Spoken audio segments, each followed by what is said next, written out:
Behind every great microprocessor, Intel. Adam would like the gourmet selection of game, chicken, turkey and liver. I did not have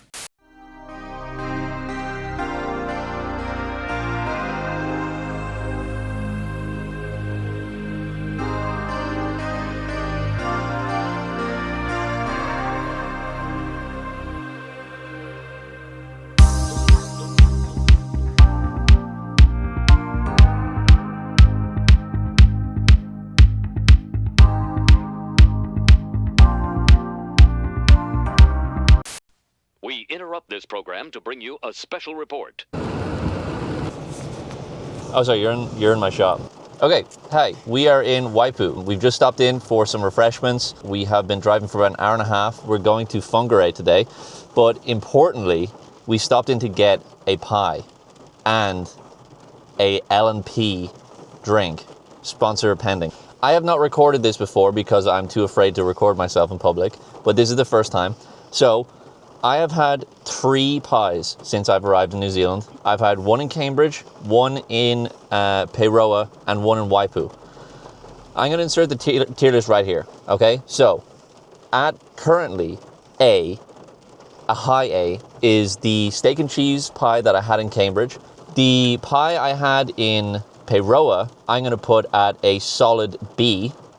The coffee shop we went into was very nice, but the pie just didn't hit the spot, honestly. They tried to reinvent the wheel. There's 3 categories I'm going on. Taste, texture, and temperature. They're my 3 categories for rating a pie. Unfortunately, the pie was a little bit cold. It was a little bit cold. It was not warmed up all the way through, so that's knocking marks off. Then the top, instead of a top crust pastry, they went with mashed potatoes. So I'm actually going to put that one in a C. That is a C tier pie, unfortunately. What I say, always take a picture of the map. You will never get lost. Always take a picture. So we need to go. Like.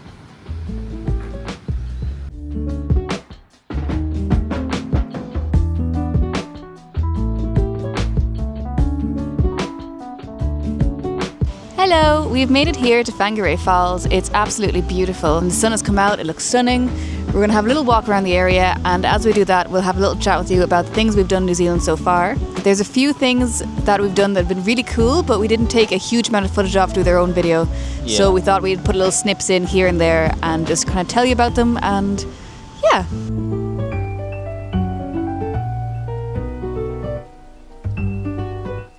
First place we went to was Tiritiri Matangi. It's a reservation island outside the kind of main harbour of Auckland. So they've removed all the pests, so rats, dogs, cats, any kind of like ground predators, and it basically allows the native New Zealand birds a little special place that they can breed in peace. The boat drive over, I found, was fine, but if you don't like boats or you don't like rough seas, it was a little bit choppy and there's a lot of people getting seasick, but when you actually get there, it's really nice.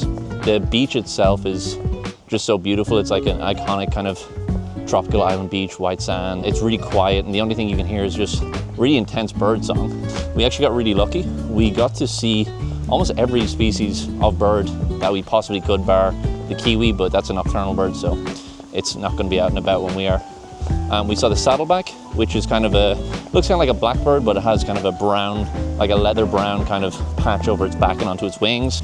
We saw the tui, which is kind of not too uncommon. We have them outside the apartment in Auckland. We saw the stitchbird and the bellbird, which were really common on the island. They were really loud, and they had these bird feeders set up all over the island. We saw kakariki, which is kind of just like a parrot. It's kind of a green bird, red hat. I don't know if we've footage of it, but we saw them. We also saw the pigeon.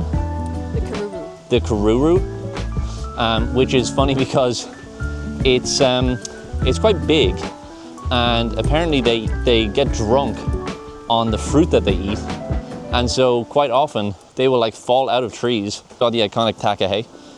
So they basically have an enclosure, not an enclosure, but they have sort of a feeding area for them set up.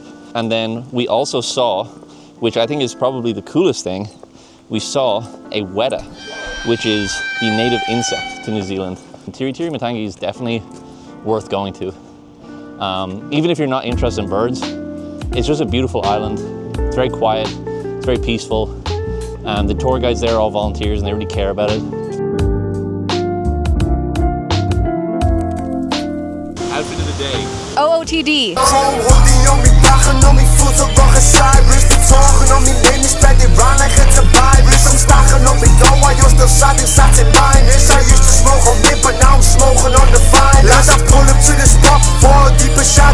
Yeah, describe your fit. Okay, ASOS. Yeah. Next. Next one.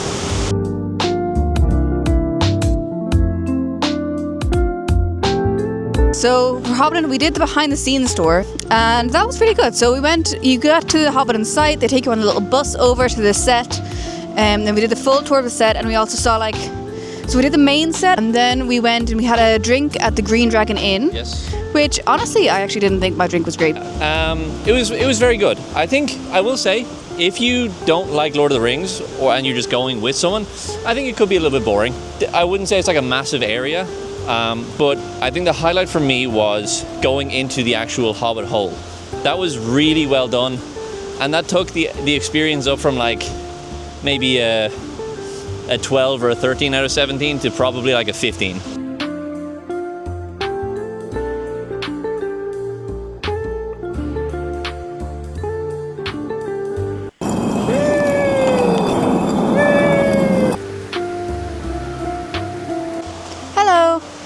I'm going to talk a little bit about the whale watching excursion that we went on 2 or 3 weeks ago now.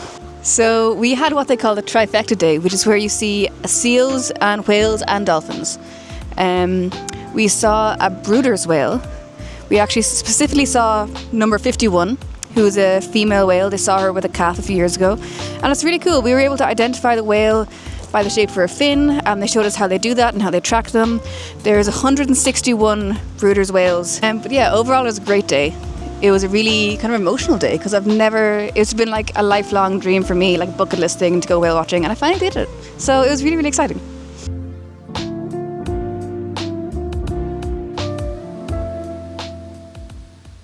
Whangarei, meaning the gathering place of the whales, has been a strategic hub for centuries. Initially settled by 3 iwis, the bay was a vital meeting point for northern Maori chiefs and battle squads. Dominating the skyline is Mount Parihaka, once the site of a massive fortified Pa village. Its slopes and storage pits still mark the landscape, while nearby the Whangarei Waterfall was a crucial zone for food cultivation using the fertile volcanic soil. European contact began after James Cook mapped the bay in 1769. By the 1840s, permanent settlers built a trading post at the main basin. Although briefly abandoned due to fighting in 1845, the settlement grew back quickly into a major business zone, built on timber logging, gum digging, coal mining and limestone digging.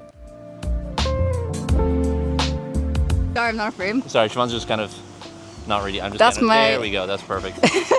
So what have your thoughts been? Yeah, I really enjoyed it.